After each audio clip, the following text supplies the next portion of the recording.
Speaking of example 3.3, this is a combined cycle question and I highly recommend you watch my previous 2 videos जो 3.5 और 3.7 मैंने सवाल की डाली है। ये मैं तेज़ खींचने वाला हूँ फुल स्पीड में। थोड़ा सा मैंने डीप उन वीडियोस में बताया, बहुत ज़्यादा डीप मैंने 10 का 97 आई गेस सेंजल में, और मेरी जो बेसिक कंबाइंड साइकिल की वीडियो वो वाली देखो, उसमें मैंने बहुत डीप में बताया हुआ है। 3.3 स्पीड में खींचूंगा। कंबाइंड गैस साइकिल है, दो यहाँ पर हमारे पास वो लगे हुए हैं combustion chamber, just as the previous question. यहाँ पर बॉयलर में है और सेम चीज़ें सारी हो रही हैं। मैंने सोचा इसको चलो कवर कर ही देता हूँ। ABCD वही नंबरिंग, E और F आपका यहाँ से बाहर जाएगा।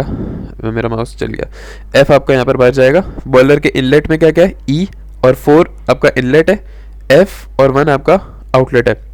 ठीक है, सवाल में कुछ चीज़ें गिवन है, यहाँ मैं बिल्कुल भी नहीं देखने वाला। CP की वैल्यू दी हुई है, कंबाइंड साइकिल का मैक्सिमम टेम्परेचर TC और inlet temperature TA for air given है, P1 T1 गिवन है, और यहाँ पर कंडेंसर प्रेशर मतलब P2 बराबर है P3 के, जो कि हमें यहाँ पर गिवन है।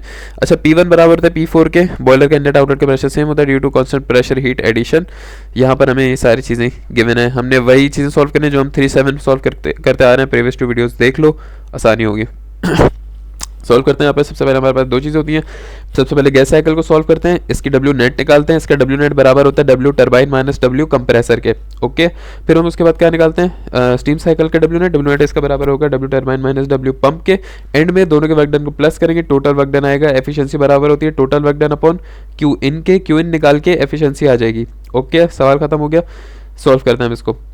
बीच में एनर्जी बैलेंस लगती है। सबसे पहले गैस साइकिल में आपके पास आइडियल गैसेस वगैरह होती है, एयर होती है, तो यहाँ पर आप फॉर्मूले जो यूज़ करते हो PV=NRT यूज़ करते हो अगर आइडियल गैस है, और आप प्रेशर रेशोज़ वगैरह यूज़ करते हो PB/PA, PC/PD, और टेम्परेचर रेशोज़ यूज़ करते हो गैसेस के लिए। और स्टीम के लिए आप अपने स्टेट्स यूज़ करते हो, स्टेट 1 2 3 4 मूल्य chart and steam tables etcetera.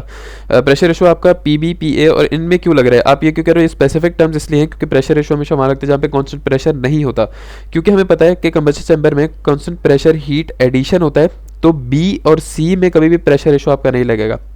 सही है, प्रेशर रेशो लगेगा जहां पर आइसेंट्रोपिक कंप्रेशन एक्सपेंशन होगी। आइसेंट्रोपिक कंप्रेशन एक्सपेंशन होती है कंप्रेसर के अंदर और टरबाइन के अंदर। कंप्रेसर में आइसेंट्रोपिक कंप्रेशन होती है, तो आप B/A में ये रेशो लगा सकते हो, और टरबाइन में C/D में ये रेशो लगा सकते हो। जिसका एंथैल्पी ज़्यादा होगी जिस पॉइंट की, वो ऊपर आएगा। B की एंथैल्पी ज़्यादा है, C की एंथैल्पी ज़्यादा, दोनों पर है। प्रेशर रेशो आपको सवाल में गिवन है, इसको आप यूज़ करोगे यहाँ पर। सबसे पहले गैस साइकिल को सॉल्व करेंगे। CP क्या दिया हुआ है, CP वगैरह neglect pump work. Okay, pump work हम निगलेक्ट करना है, नो प्रॉब्लम। कंप्रेसर में पंप होता है, कंप्रेसर में आई डोंट थिंक ये पंप होता है बॉयलर का। पंप वर्क को निगलेक्ट करेंगे, W पंप 0 कर देंगे। अभी इसको सॉल्व करते हैं। सबसे पहले प्रेशर रेशो वाला फॉर्मूला लगाया, TB आ गया, दूसरा लगाया TD आ गया, चारों टेम्परेचर आ गए, सवाल सॉल्व हो गया। गैस साइकिल आगे चलते हैं। टोटल पावर बराबर है टरबाइन माइनस कंप्रेसर के, टरबाइन माइनस कंप्रेसर। टरबाइन की एंथैल्पी HC माइनस HD, वो मैं यहाँ पे खुल रहा हूँ, HC माइनस HD, ज़्यादा माइनस कम, और कंप्रेसर का HB minus HA, HB minus HA। Okay, अच्छा, कंप्रेसर के अंदर जो मास जा रही है हमेशा याद रखना, कंप्रेसर के अंदर जो मास फ्लो रेट है वो सिर्फ एयर का है, कंप्रेसर में सिर्फ एयर जा रही है, जबकि टरबाइन के अंदर जो है वो यहाँ पे फ्यूल आता है, कंबशन चैम्बर में मिक्स होता है, और अब ये गैसेस बन जाती हैं, एयर फ्यूल मिक्सचर है। तो यहाँ जो मास होगा वो मास of air plus mass of gas fuel, ये दोनों का मास ऑफ इसमें करेंगे टरबाइन के लिए। सही है, तो यहाँ पर आपके पास एक इक्वेशन बनती है। हमें अक्सर ये लोग बोलते हैं कि मास ऑफ फ्यूल को हम अक्सर तकरीबन जितने क्वेश्चन किए हम स्टार्टिंग में इसको 0 करते हैं। मास ऑफ फ्यूल को हम निगलेक्ट कर देते हैं, क्या mass of fuel as compared to air काफ़ी कम है, we are going to neglect it. इसको हम आखिर में अगर हमने fuel to mass to fuel ratio निकालना है, एयर टू फ्यूल, तब हम इसको ले लेते हैं कि यार चलो सॉल्व कर लेते हैं, साइड पे फेंकते हैं इसको। शुरू में इसको 0 रखना है आपने। सही है, H बराबर होता है CP डेल्टा T के। सही है, CP डेल्टा T के। अब एक चीज़ आता है ना, कंबशन चैम्बर से आ रही है गैसेस, तो यहाँ आप CP जो वैल्यू है वो गैस की यूज़ करोगे। इन दोनों में इतना फर्क नहीं है, कोई भी यूज़ कर लो, मसले की बात नहीं है, लेकिन बेहतर है कि कॉन्सेप्ट पकड़ लो यहाँ से। और जबकि आपका जो कंप्रेसर के अंदर है वो सिर्फ एयर जा रही है, तो वहाँ पे CP वैल्यू ऑफ एयर लोगे। सही है, दोनों के साथ mass flow rate CP delta T लगाया है। डेल्टा T वाला फॉर्मूला सी उसके, क्योंकि यहाँ पर आपको टेम्परेचर पता है, वरना हम स्टीम टेबल में एंथैल्पी से निकालते हैं वर्क डन। ये पावर वर्क डन एक ही चीज़ होती है। ठीक है, पावर नेट निकाल लिया, यहाँ पर आपका पावर नेट आ गया for the gas cycle only. सही है, ये MA एंड में MA की वैल्यू निकाल के इसमें डालोगे तो ये आपके पास आ जाएगा। स्टेट्स में आ जाओ। सबसे पहले स्टीम साइकिल की अगर मैं बात करूँ, स्टीम साइकिल बॉयलर में आपको दोनों चीज़ें पता है, बॉयलर में आपको दो चीज़ें पता है, प्रेशर टेम्परेचर। मूलियर चार्ट में जाओगे, H1 S1 निकालोगे, मूलियर चार्ट से नहीं निकलता तो स्टीम टेबल में जाओ, प्रेशर वाले प्रेशर टेबल पे, या टेम्परेचर टेबल प्रेशर टेबल जाओ, या प्रेशर टेबल टेम्परेचर टेबल, किसी भी चले जाओ, वहाँ से निकल जाएगा। अगर मूल्य चार्ट नहीं जाते, नहीं तो आसानी है, मूल्य चार्ट में दो चीज़ों कनेक्ट करो, ये दोनों चीज़ें निकाल लो। स्टेट 2 हमें पता है कौन सी होती है हमेशा। अगर एक साइकिल की स्टेट 2 देखें तो नीचे वाली होती है, जो कि TS डायग्राम के अंदर लाई करती है। सही है। और हमें क्या पता है S1 बराबर होता है S2 के, पता है ना भैया आइसेंट्रोपिक कंप्रेशन है। S1 बराबर S2 के, P2 आपको कंडेंस प्रेशर गिवन है, वही मोलियर चार्ट से आपको H2 और क्वालिटी मिल जाएगी। क्वालिटी हमने क्यों निकाली, क्योंकि हम इसको आगे वाली स्टेट में यूज़ करेंगे। क्यों नहीं, वैसे ज़रूरी नहीं है, आई डोंट थिंक क्वालिटी की यहाँ पर ज़रूरत है, पता नहीं क्यों निकाला है। बहरहाल यहाँ पर सेचुरेशन लाइन पे कैसे निकालते हैं, सेचुरेशन लाइन पे हमेशा जो एंथैल्पी है वो बराबर होती है HF के, और HF एट सर्टेन प्रेशर, जो कि हमारा कंडेंसर प्रेशर ही होता है 0.1 पे। 0.1 जाओ, स्टीम टेबल जाओ, वहाँ से आप एंथैल्पी निकालो H3 पे। स्टेट 4 पे आ जाओ, स्टेट 4 हमेशा हम निकालते हैं pump work is equal to V delta P से। ओके, V डेल्टा पी लगाने की ज़रूरत नहीं है, क्योंकि पंप वर्क आपका बराबर होता है H4 माइनस H3 के। पंप वर्क आपका क्या है 0, तो H3 बराबर है H4 के। ओके, यहाँ से आपका ये पंप वर्क भी आ गया।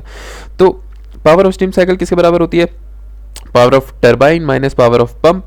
तो पावर ऑफ ये स्टीम साइकिल लिखा हुआ है, सही है, P net of steam cycle. Pump work 0 है आपका, तो सिर्फ power of steam, mass of steam आ गया।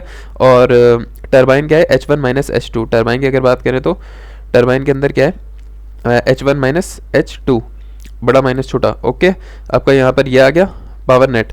अब क्या टोटल पावर, दोनों को प्लस कर दो, जो आपने गैस साइकिल की पावर निकाली थी और स्टीम साइकिल की पावर निकाली थी उनको प्लस करो, ये बनेगा नेट पावर गिवन है आपको। ओके, नेट पावर आपको गिवन होगी इन सवालों में।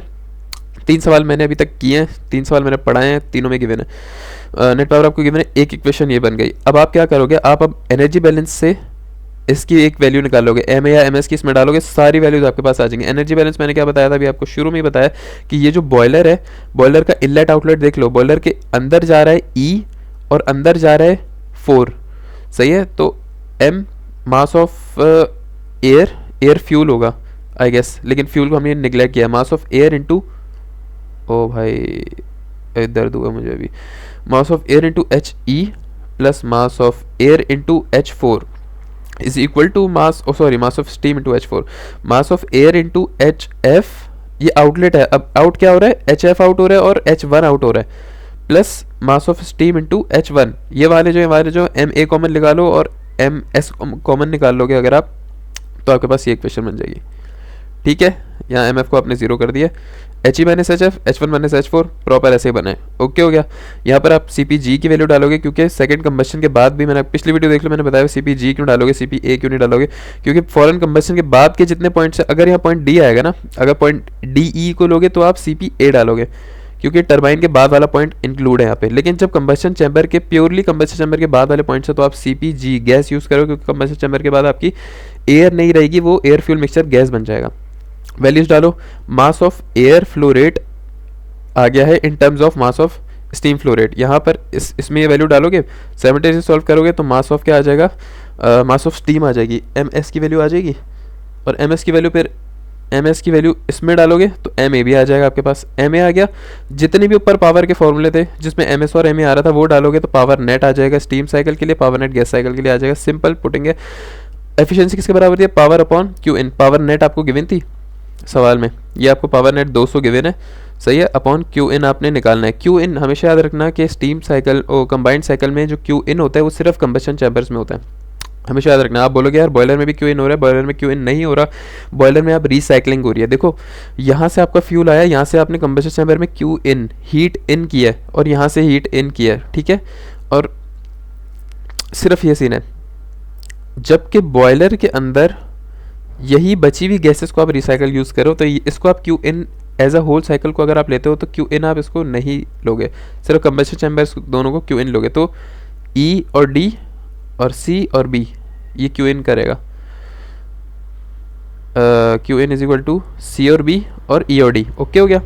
मास ऑफ फ्यूल को हमने निगलेक्ट कर देना है यहाँ पर, और MC डेल्टा T यहाँ पे एक पे MC, दोनों पे MC, एक पे CPG लगेगा C और B पर, एक पे CPG लगेगा और एक पे CPA लगेगा, एक पे CPA लगेगा यहाँ पर, इस वाले पर आई गेस CPA लगेगा, इस पे G लगेगा।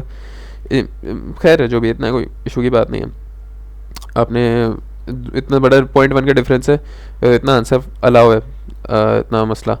एक को कोई एक CPA होता है, वीडियो देख लेना मैंने कौन सी बताई हुई यहाँ पर, कोई ना किसी एक वीडियो में मैंने बताया हुआ है कि CPA CPG यूज़ करना है आपने। रुको मैं देख लेता हूँ, ये रहा ओह शिट, ये तो सेम सवाल है। ये इतना अच्छा फ्लो में चल रहा था यार, एक कहाँ C P G C P A में अटक गया। 1 मिनट आ रहा हूँ।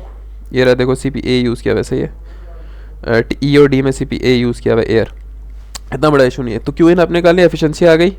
एफिशिएंसी निकालने के बाद एयर फ्यूल रेशो कैसे निकालते हैं, उसका फॉर्मूला होता है कि क्यू इन कितना हो रहा है, ये क्यू इन बराबर होता है मास ऑफ फ्यूल जितना डालोगे और कैलोरीफिक वैल्यू, बर्निंग वैल्यू कितना फ्यूल बर्न हुआ है उतना ही आपका क्यू इन होता है। रट्टा मार लो, फॉर्मूला हमेशा ऐसे निकलेगा। अगर एंड में मांगा हुआ है, फर्ज करो कि पहले तो आपने निगलेक्ट कर दिया, लेकिन अगर एंड में मांग लिया तो ऐसे निकालोगे। कैलोरीफिक वैल्यू आपको गिवन है, क्यू इन आपको आपने निकाल लिया, मास ऑफ फ्यूल आ जाएगा, air to fuel ratio M A upon M F रखोगे, आपके पास सीधा रेशो आ जाएगा और सवाल आपके पास ख़त्म हो गया। Pretty simple question, pretty simple question, pretty simple things. Chapter 3 तकरीबन ख़त्म है। ओके।